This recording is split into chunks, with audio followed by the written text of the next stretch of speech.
Why was anime in the 90s so...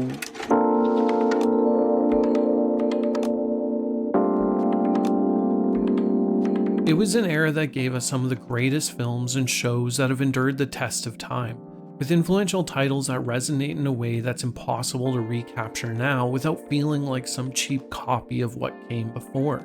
You see, the titles of this time were genuinely unique works of art and animation, with stories that pushed the genre forward.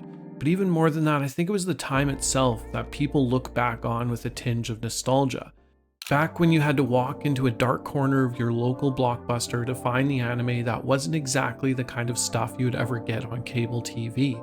It would mean watching some series out of order or watching a movie for an anime you'd never seen before. But none of that mattered. We would collect what we could, then nervously present these VHS tapes to our parents, knowing full well we shouldn't have been allowed to watch them at our age. But our parents viewed them as nothing more than cartoons, so how bad could they be? But these were anything but cartoons, a label that brings with it connotations of simplicity. These were works of art with stories that grappled with dark themes and whose visual presentation cemented itself as a cut above anything else at the time or even since. It was the muted colors, the realistic art styles, and the desperate human stories that seemed to push back against any assumptions of what animation should be. These characters weren't the kind of fun, heroic archetypes out for adventure that often was shoveled into children's faces in other cartoons. No, they were deeply flawed, often reluctant in their roles as protagonists, and almost unlikable in their characteristics. Guts was a deeply traumatized young man who turned the horrors of his past into the rage that carried him on the battlefield. Shinji, a sad, almost pitiful character, faced constant rejection and horror until the point where his mind breaks. And Spike was apathetic to the point of parody, but all of which was to hide how much sadness was underneath at all times. These stories were more than villain of the week romps. They were human and forced a mirror up to the world and its many flaws. Because of this, you could connect with them in a way that was meaningful. They were people without the glossy exterior of false positivity.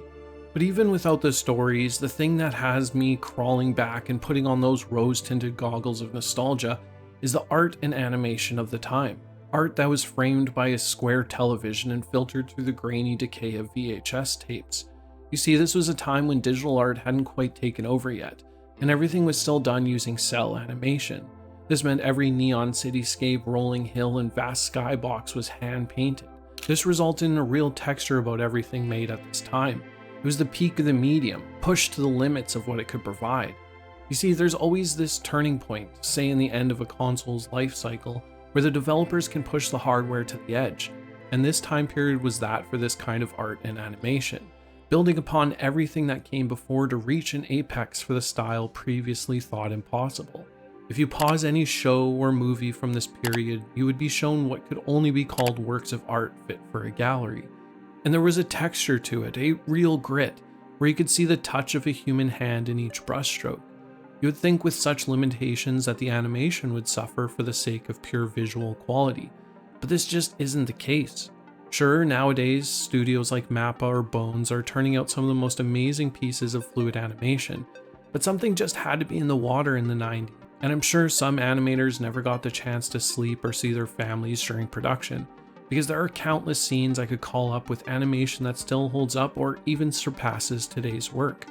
I still regularly think about this scene in Jinro where the soldiers shred the rebellion in the sewers, the final fight scene from Ninja Scroll as the ship burns around them, Jubei fighting desperately against an insurmountable foe, or really any fight scene from Cowboy Bebop.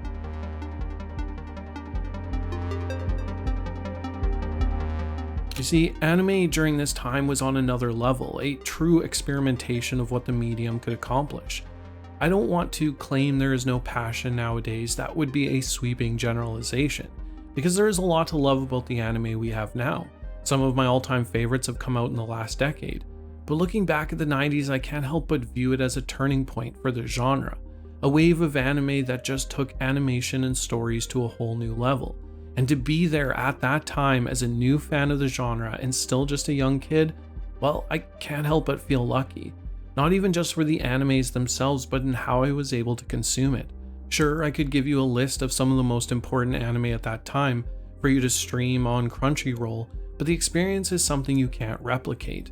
Those warm summers on break from school, Slurpee in hand, walking through the doors of the video store, looking over the covers of each anime they had in stock, deliberating with your siblings which one we would check out that weekend, the glow of the TV static as we rewound the VHS tape. It's a feeling you can never get back, no matter how much you try to replicate it. You just had to be there in the golden age of anime. I wish there was a way to know you're in the good old days before you've actually left them.